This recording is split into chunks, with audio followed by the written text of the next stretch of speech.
మీకిది తెలుసా? విష్ణుమూర్తిని వినాయకుడు ఒక ఆట ఆడుకున్నాడంట. ఇంతకీ ఏం జరిగిందంటే, ఒకరోజు విష్ణుమూర్తి శివుణ్ణి కలవటానికి కైలాసానికి వెళ్తాడు. తన చేతిలో ఉన్న శంకు చక్రాలను పక్కన పెట్టి శివుడితో మాట్లాడుతూ ఉంటాడు. ఇంతలో చమక్కున మెరుస్తున్న ఆ చక్రం పక్కనే ఆడుకుంటున్న మన బుజ్జి గణపయ్య కంట పడుతుంది. వెంటనే ఆ చక్రాన్ని తీసుకొని అమాంతం మింగేస్తాడు. అది చూసిన విష్ణుమూర్తి కంగారు పడుతూ తన చక్రాన్ని తిరిగివ్వమని బతిమలాడతాడు. అయినా వినాయకుడు మాట వినకుండా మారం చేస్తుంటే ఇంక వేరే దారి లేక వినాయకుడు ముందు గుంజిళ్ళు తీయడం మొదలు పెడతాడు.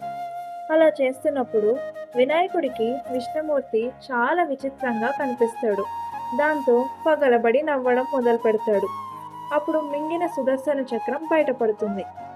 అదనమాట సంగతి. విష్ణుమూర్తిలాగే భక్తులు కూడా వినాయకుడిని ప్రసన్నం చేసుకోవడానికి ఆయన ముందు గుంజిళ్ళు తీస్తూ ఉంటారు. కానీ చాలామంది ఆడవాళ్ళు గుంజిళ్ళు తీయకూడదు అని అంటూ ఉంటారు. ఎందుకో మీకు తెలుసా? తెలిస్తే కామెంట్ చేయండి. చివరిగా అందరికీ వినాయక చవితి శుభాకాంక్షలు. అలాగే కొంచెం పుణ్యం వెనకేసుకోవాలనుకుంటే లైక్, షేర్ అండ్ ఫాలో చేయడం మాత్రం మర్చిపోకండి. ఇట్లు మీ ఎస్కే సైనింగ్ ఆఫ్.